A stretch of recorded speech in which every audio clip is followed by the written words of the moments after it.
De retour à la question de principe avec nos chers chroniqueurs Frédéric Bérard et Rachel Chagnon. Rebonjour à tous les deux. Suite aux attentats terroristes de Saint-Jean-sur-Richelieu et du Parlement canadien l'année dernière, le gouvernement de Stephen Harper a voté le projet de loi C-51, controversé s'il en est un. On l'appelle projet de loi antiterroriste, mais Rachel, il y a beaucoup d'autres aspects à ce projet de loi-là. Bien, en fait, le projet de loi C-51, c'est un projet de loi omnibus, parce qu'il modifie toute une série de législations qui n'ont pas nécessairement de lien entre elles.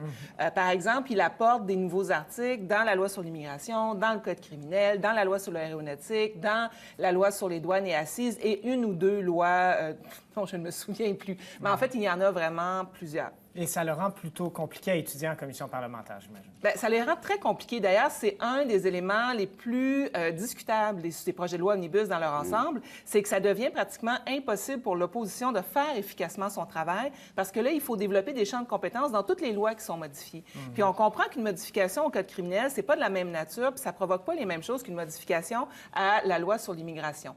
Et à l'inverse, ceux qui ont développé la stratégie de déposer des projets de loi omnibus, on les accuse souvent d'essayer de camoufler les choses un peu, puis d'enterrer leurs adversaires sous un tas de modifications qui devient difficile à départager. Je sens Frédéric trépidé à côté de moi. Là. Je piaffe! J'ai dit piaffe. La loi est déjà contestée en cours par l'Association canadienne des libertés civiles et le Canadian Journalists for Free Expression. Pourquoi? Bien, soyons honnêtes, là, cette loi-là, là, à la base, là, c'est une réponse légaliste à un problème qui existe peut-être même pas. C'est un marteau-piqueur pour, je dirais même pas une mouche, là, probablement une petite mouche noire. Okay. Je dis pas qu'il n'y a pas de problème de terrorisme au pays. Je dis pas qu'il n'y en a pas ailleurs dans le monde. Je dis simplement que c'est une réponse qui se voulait pour Stephen Harper politique, en un sens, en disant « je vais utiliser le droit pour faire de la politique, de partisanerie pure et simple ». Pour, à ce soir, on fait peur au monde, c'est ça l'expression, mais ça, c'était super. Parce que si vous regardez ces 51, là, c'est une vraie, et je pèse mes mots, une vraie cochonnerie canadienne. Là.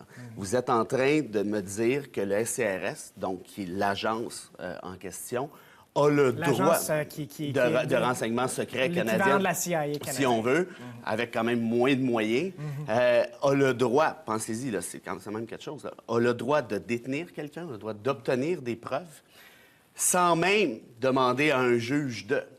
Dans un État de droit, on s'entend que le pouvoir judiciaire, c'est toujours le rempart pour éviter justement que les policiers puissent déraper. Par exemple, un mandat de perquisition, on va le demander à un juge. De toute évidence, exact. Dans ce cas-ci, là, c'est tout à fait le contraire. Et plus que ça, on pousse l'audace jusqu'à écrire dans la loi, là, c'est pas juste dans le projet de loi, c'est dans la loi, que ce sera aux agents du SCRS eux-mêmes de déterminer s'ils ont besoin d'aller demander l'autorisation au juge. Alors, ça, c'est pas si mal. Ça rend le rôle du juge un petit peu factice, finalement. En fait, le rôle du juge existera si les agents du SCRS décident qu'il existe ou non. Et là, dans ce cas-ci, là, ça prend pas la tête à Papineau pour comprendre qu'on nage dans un arbitraire qui est absolu, qui fait en sorte que moi, agent du SCRS, je vais faire ce que je veux, quand je veux, je vais te détenir, je vais amasser toutes les preuves que je veux chez toi, ton domicile, et ainsi de suite, sans aucune limite, sauf celle que j'aurais décidée.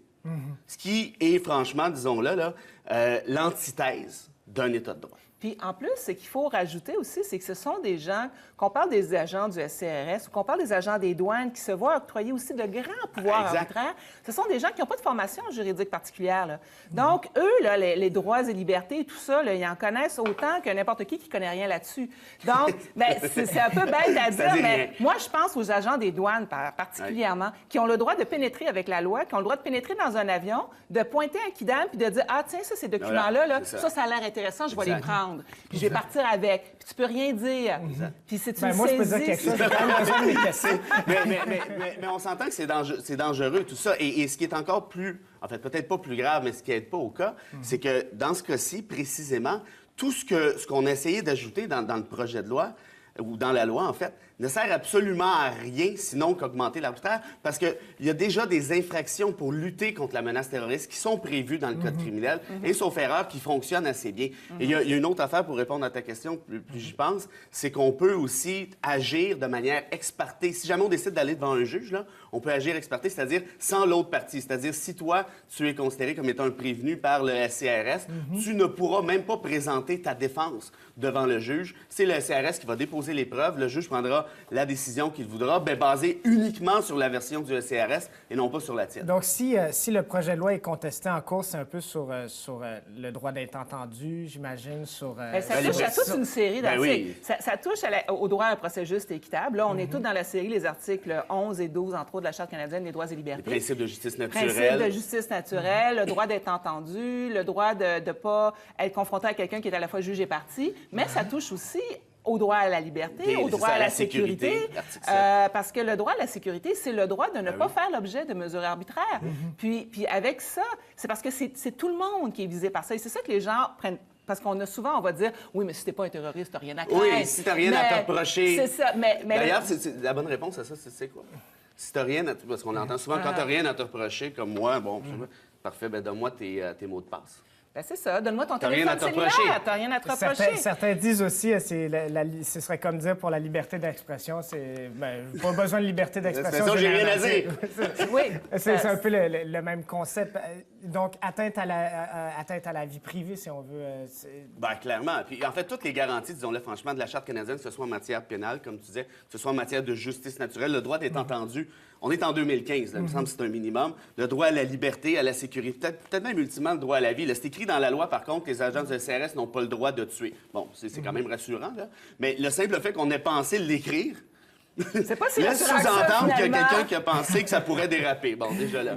Mais pour le reste, c'est l'ensemble de la Charte canadienne qui devient impotent. Il y aurait un dernier, il y aurait peut-être une justification qui serait, on invoque souvent la sécurité nationale au soutien de ce projet de loi-là. Est-ce que c'est un argument valable? Comme le rappelait notre humoriste maison, tu as plus de chances de te faire frapper par la foudre que d'être tué par un terroriste. Si c'était vrai l'argument de la sécurité nationale, on se soucierait, par exemple, beaucoup plus du sort, et là, je vais rentrer dans un de mes domaines, des femmes disparues ou assassinées. Les femmes autochtones. Il y a à peu près 100 fois plus de femmes autochtones au Canada qui ont été tuées ou qui sont disparues au cours des dernières années qu'il y a de personnes qui ont été tuées par un attentat terroriste. Et pourtant, on leur accorde aucun intérêt. Pourquoi? Mais parce que politiquement, c'est pas rentable. payant. C'est ça. Stephen et Justin l'ont bien compris. Parce que Justin Trudeau a voté en faveur du projet. C'est une honte. Pour un libéral, c'est une honte. Et franchement, je pense que c'est une des raisons, en tout cas, on verra, là, qui expliquerait éventuellement une débâcle libérale aux prochaines élections, dans l'optique où plusieurs libéraux, non pas seulement au sens partisan, mais au sens philosophique du terme, ont décidé de quitter le navire et aller vers le NPD, qui est un parti qui n'est pas parfait, évidemment, mais qui, dans le cas de C-51, a protégé une valeur canadienne qui, à mon sens, est la Charte canadienne et ses dispositions. Mais c'est clair que une des ambitions de Stephen Harper avec C-51, c'était vraiment de faire de la wedge politique et qu'il espérait atteindre de plein fouet les libéraux avec ça. C'est une stratégie. Réussi. Ben oui, il y a des fois, il y a des idées Mes comme amis, ça. c'est malheureusement tout le temps qu'on a. Déjà? Eh oui, malheureusement, je vous laisse mets avec le Fred baillon. Dubé à la semaine prochaine.